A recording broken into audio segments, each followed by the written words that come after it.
Adam Watson. I'm Trinity Watson. This is the Darkslinger Mafia, 31 Days of Halloween, where we're taking a look at Halloween books, horror books, spooky books, Gory books, murderous books, vampiric books. This one has a little bit of all of that. This is the I still want to say IDW. Yeah. They changed their logo, so it's just ID, and it's a really stupid logo now. I think everybody universally agrees with this. Yeah, this IDW, if you didn't realize it. I don't. IDW Dark is what I'm going to call this. Free Comic Book Day special. Features a short story from Beneath the Trees Where No One Sees, 30 Days of Night, Tuatha? Is that how you think you say that? I'm not sure. And Blood Honey. All right, let's crack this open. Why do you think they left a blank area here? Those are on most Free Comic Book Day specials. I don't remember if they were on the very first couple of years, but they have been ever since. It's so that stores can stamp it so that you know what store you picked it up at. Okay. And also, I think it's because a lot of stores use it past the point of Free Comic Book Day, so that they can use them as like promos and stuff. So, you know, it's kind of like a little business card. Interesting. So Beneath the Trees is written and illustrated by Patrick Horvath. The 30 Days of Night is written by Rodney Barnes and art by Chris Shahan.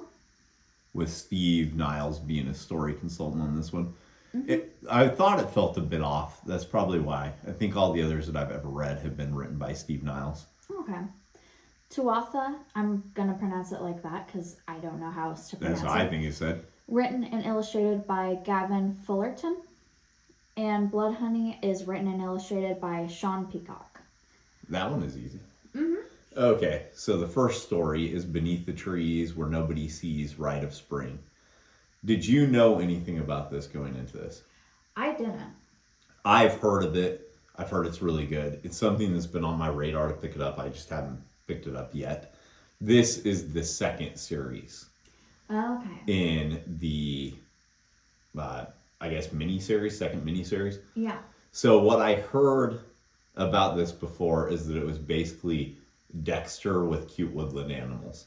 Okay. And I would say that's kind of the vibe I'm picking up off of this. Yeah. So just right away, this splash page is brilliant. I love this bear with the bloody paw prints going into Woodbrook. Yeah, I've never heard of cozy horror before, but so far it's... Cozy horror, is that actually stated in here? Yeah, that's stated right here. The sequel to the best-selling cozy horror. Yeah. Okay.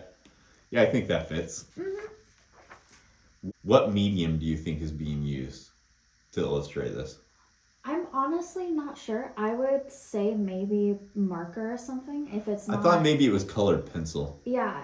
If it's not digital, which it doesn't look digital, it might be some kind of marker, maybe mixed medium where it's color pencil, marker, and some paint. Yeah, I can kind of see some digital, like in the background here, potentially. Yeah. But yeah, all in all, the illustrations in this are beautiful. Like, yeah. I love how real the Bulldog Sergeant looks. But he still looks anthropomorphic, you know?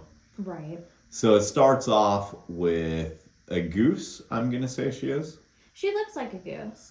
Is there looking... She might be a duck, though. Yeah. I'm not sure if she's supposed to be a goose or a duck. I'm going to say she's a goose. Well, I'd say she's a goose because she has a much thinner bill. But she's there looking for her brother. And apparently she goes to these police stations all the time, as we find out, because this very grumpy sergeant is barking at her to get out. Do you think that he's acting like that because he's a bulldog? I don't know much about this world, so I don't know how much the animals actually take on what they act like as real animals, you know? Right. I'm not sure either, because I've never had experience with this either. I love how all of the policemen are dogs, though. Yeah, is he supposed to be a wolf? What is he exactly? I thought he was a German Shepherd, because that's definitely a corgi right there helping the otter. Okay, yeah, he might be a German Shepherd. That would make sense. Yeah. The Bulldog is, of course, my favorite out of these, not only because he has the most panel time, but also just because he's awesome looking. He's so cool. But he starts to feel bad because she tells him that she's been searching for a brother for 8 years, and he's kind of trying to let her down that, look, your brother's probably dead. Yeah. But she doesn't want to let it go at that. She knows he's probably dead. She just wants to find out who did it. Yeah. And then she violates all the rules by smoking in their building. And then we get to see their world a little bit more. That's a frog person, I'm going to say. Yeah. And find out that she moved to the city specifically to be tracking down her brother and got a job as a copy manager where she's now making an unlimited amount of copies of flyers to try and find her brother, and is posting every night. So this is obviously an all-consuming task for her. I love that the clothes actually really look like things people would wear in real life. I know, it's so well done. Everything is drawn so realistically and so cartoonishly at the same time. Yeah. Oh, I guess they're ducks. Her brother's a duck. Oh, does it say that there? Yeah, I didn't see that before. Where does it say that? Oh, right here. Duck blue eyes. Yeah. Okay. Interesting. Yeah. I wasn't sure because there are ways that her bill looks like a duck's bill, and it's not like the small enough, but it's so thin. Usually when you see cartoony ducks, their bills take up their whole bottom of their face. Right.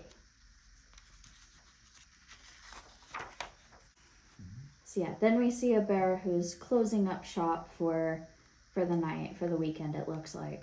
Yeah, over Easter weekend, because his expeditions have got trickier to take without anyone noticing, and he basically arranges them only around holidays now.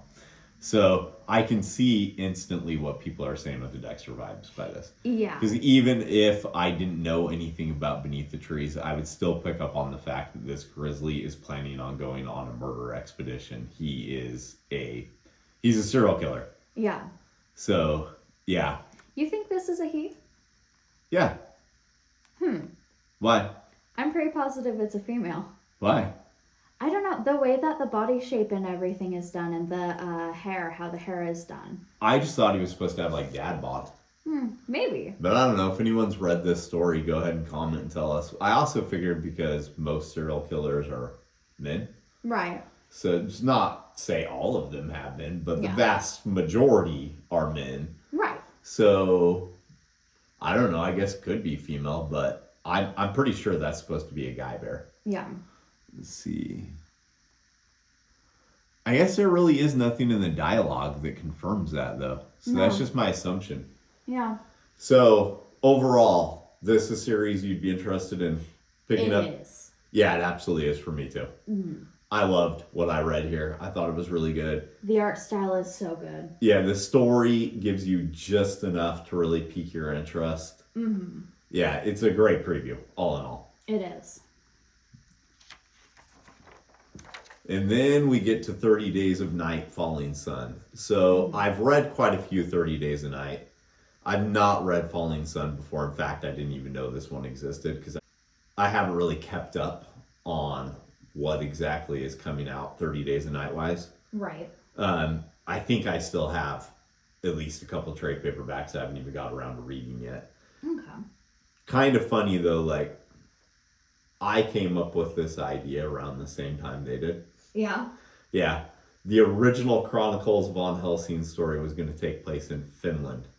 Oh. Where it was going to be dark it was going to be sunny for X amount of time and then dark for X amount of time. You know, same sort of thing. They just did it in Alaska. I was going to do it in Finland. And my series wouldn't have anything with like the vampire council or anything. Right. All in all, it was just going to be a pretty normal Chronicle story where Robert went up to hunt these vampires who were hiding in a land that wasn't going to see light for quite a while, right? Right. But then this gets announced, and I think I had finished like the second or third script for it, somewhere around there. I know I at least finished like all of the notes at the very least. Right around the time that I was finishing up one of the scripts, I see the announcement for this and was like, son of a bitch, that's the exact same thing I came up with. So. Somebody beat you to it. Yeah, so this artwork isn't quite Ben Templesmith, but I still think it's got its charm. It's still a bit, it's not as abstract as what I'm used to for 30 Days a Night, having read like the Ben Templesmith issues. Right. It's really good looking artwork. I do like 30 Days a Night to have a little bit more extreme art, though, if that makes sense. Right, something that really pushes. Yeah. Yeah, like the image they're using that I'm guessing is a cover right here. Mm-hmm. I expect something a little bit more akin to that than to this. That makes sense. Right? So for some reason, this guy, who I don't know who he is talking about how he's already dead. Yeah. I don't know why. Not sure who he is. If he was introduced in a previous 30 Days a Night story, I don't know it. Right. But we do know he's going to Barrow, Alaska, which we know is where the Great Vampire Attack in the first 30 Days of Night happened. Mm-hmm. It's also something that a lot of the people that I know who come from Alaska have an issue with. Really? Yeah, I don't know the exact reasons why, because I've been told dozens of different reasons, but they don't like that it's Barrow for some reason. Huh. Yeah. So then we get artwork that does look a little bit closer to what I expect from 30 Days a Night. Yeah. This is kind of interesting because it just has the one writer or one artist on it, right? I believe so, yeah. Yeah, but it does look like a completely different style. Mm-hmm. So I wonder if these are flashback panels or something like that. Yeah. In any case, this guy has the urn of his brother, who apparently he was put into a fight with, or was he just supposed to execute him? I'm not really sure. I'm not sure either. It didn't really go into a lot of detail. Right. This is kind of why it's funny that I came up with the same idea and then they beat me to the punch on that, though. Because this whole thing with the brothers fighting an arena like this, yeah, I beat them to the punch on this. Yeah. Chronicles of Von Helsing #5 features an almost identical scene to this a good decade plus before this book came out. Nice. Yeah.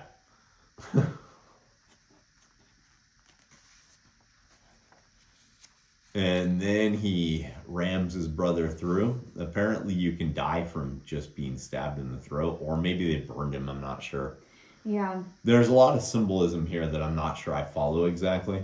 Right. But what I do know is that I know the 30 Days of Night world enough to know that him pouring the blood into his ashes brings him back to life. Oh, okay. So apparently this particular blood is pure blood of infants, which is pretty messed up. Yeah. Yeah, I don't know that they need to use the blood of any specific, like, aged person, but right. He used the blood of infants. Mm. I love how the coloring for the panels are. Yeah. That's cool. And then his brother comes back, and he's blood red. So, all in all, what did you think of this one? I like the vampire part. I'm not sure if I like the human part. Okay. There just wasn't enough going on to really give me a reason to care about the human part. Yeah, I feel like this preview is disjointed. Yeah. I will probably end up reading it at some point, because at some point I'll probably end up reading all of 30 Days a Night, right? Right. But this particular preview didn't convince me one way or the other. Mm-hmm. I was just as likely to read it going into this as what I am coming out of it. If anything, I might avoid reading it a little bit longer, just because this didn't really do much in terms of selling me on the product. Yeah, it doesn't feel like a fully fleshed out idea. Right, and if you don't, this isn't a good entry point into 30 Days a Night. Right. Because if you've never seen the second low budget movie, the first movie is friggin' awesome. I actually like the second movie, but it's low budget as hell, so not that many people actually saw that one, I don't think. Oh, okay. If you haven't seen that, or you haven't read the comics past the first miniseries, you'd have no idea what he was doing with the blood in the earth. Right. So that's also a bad introduction, which I thought the point in Free Comic Book Day things was to introduce people to things. Yeah. So then they make kind of a weird choice with this page of just putting the names of both of the series right here. Yeah. I thought that was kind of strange, since 30 Days of Night kind of got its own page, and then they just... IDW is proud to present the following two previews of Tuatha and Blood Honey. I thought that was kind of strange. I wonder if it's because they were running out of pages, but maybe. If that were the case, then they could have taken a couple more pages from each comic and made it a little bit longer, so that everything right, or they could have put more... more ads in, or did a little bit more of a pinup or something. Yeah, it's not really cohesive with anything, I fear. No. I love this art style so much. It reminds me of I'm gonna mess this up.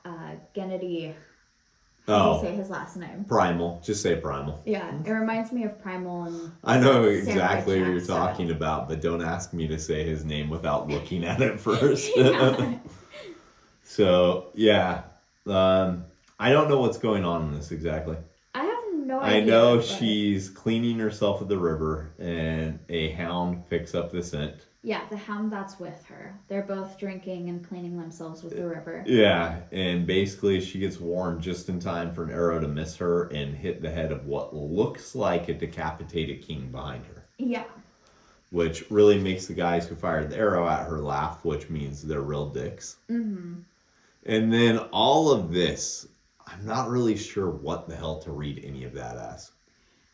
I get this guy is on a moose, right? Yeah. But we don't really need this panel to show us that. We already have the feed that, I don't know, there's a lot of nonsense packed in here. Right. A lot of panels that are very meaningless, very useless. Yeah, it feels more like a cartoon sequence than it would be a comic sequence. Yeah, I agree with that. Mm-hmm. So they're basically telling her she's got to pay a toll in order to use their river. Mm-hmm. And she tells them that all water starts from the sky, which is kind of an interesting way of thinking about it. Yeah. And that they don't own it. And then battle ensues, basically. Mm-hmm. I like the lettering in this. It's got cool stylized lettering. It wouldn't be that easy to make it work where everybody has a different colored balloon. But I think that actually works really well with this artwork. Yeah. So yeah, then it looks like the king is overseen is her and her hound. I'm just going to say hound, but it could be wolf. Mm-hmm. Overtake basically everybody. And then actually it's supposed to be an elk, not a moose, isn't it? Yeah. Yeah, the elk charges at her.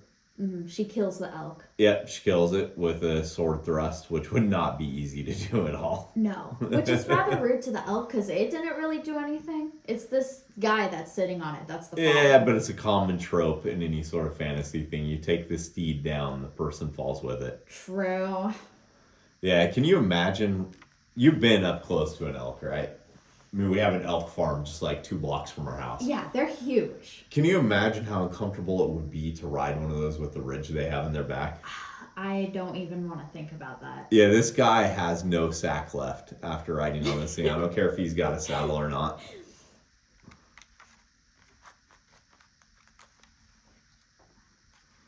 Yeah, then she slays it, and I'm guessing it just falls on her.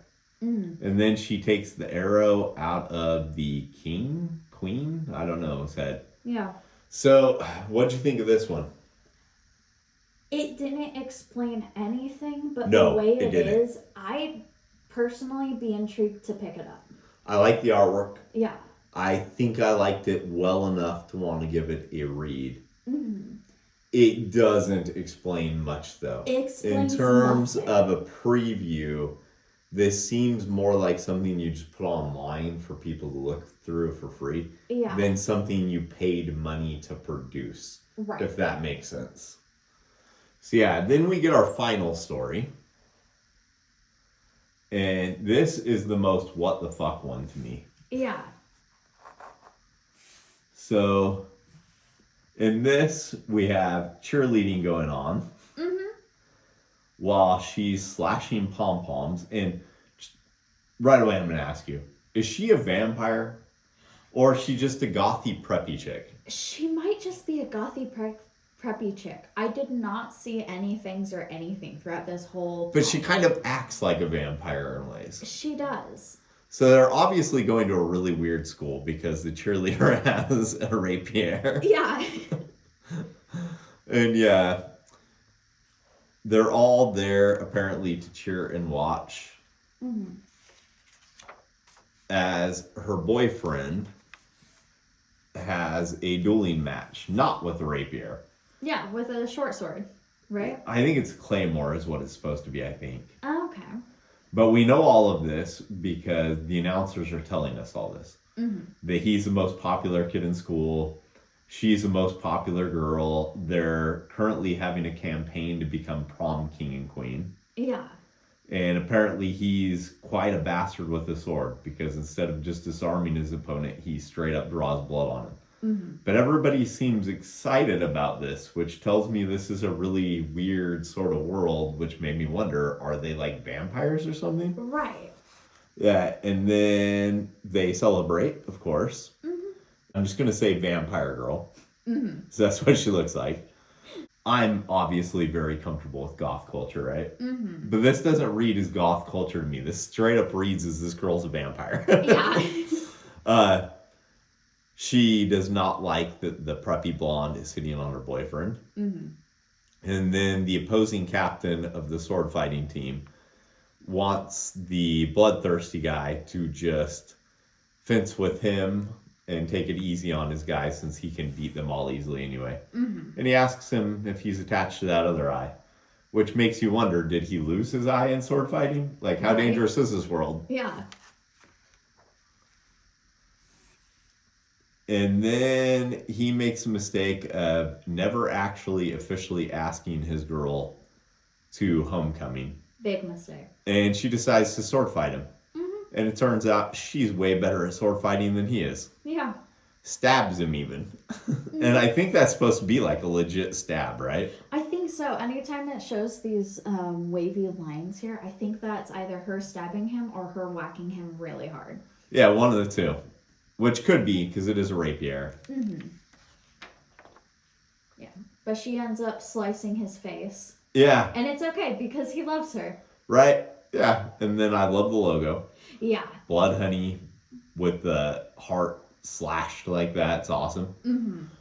What about this one? Would you pick this up? I would pick this up just to try and figure out what kind of world this is. Yeah, so in terms of previews, this was actually a pretty good one. Yeah. It showed you enough of it to get interested, all that. Yeah. But it is the most like, what the fuck did I just read out of all four of them? Right. Like, this is taking place in a high school. Right. The cheerleaders have rapiers. Right, but at the same time, I kind of love this. Right. And I love the old school look about it. It's got that whole dot matrix scene like the old romance books did. So it really looks like it could fit into one of those worlds from like the 60s, 70s. Right. Overall, I really liked it. So, yeah. I think this was a solid previews book. Yeah. Well, maybe not solid for some of the stories, but it was pretty It did its job more than not. So, I think all in all, it got me interested in 4 series to at least some degree. 30 Days a Night, a little bit less, like I said, because I've already read those, and I don't necessarily think that was a good preview. Yeah. But the other 3, I for sure would want to pick up. Yeah. Yeah, so you got anything else? No. All right, let's go make some comics. Looking for something to read this Halloween season? Darkslinger Comics has you covered. Check out Ghost Assassin, a supernatural crime comic. Issue number 1 is currently available in a color edition as well as a limited edition black and white raw copy that features Joel Kotajar's pencils and the lettering only. There's also a raw edition available for issue number 2. We're currently completing the inks and coloring stages on issue number 2. Can't wait to read it? You can pick up the A story in the cards as a mini comic. Issue number 3 is also available in the raw edition. Vampires more your thing? Check out Chronicles of Von Helsing. This story features the world's oldest blood feud, the Von Helsings versus vampire kind. Issue number 1, 2, 3, 4,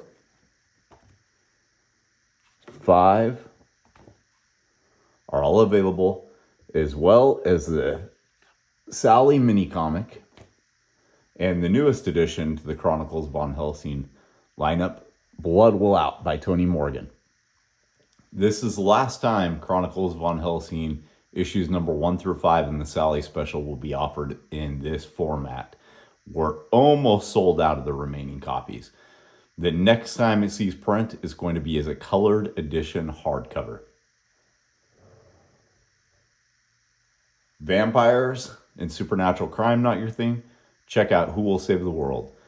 All of these issues are available online on darkslinger.com, on our eBay store. You can order digital editions through our Patreon. Most of the comics mainstream spinner racks have these titles in stock as well.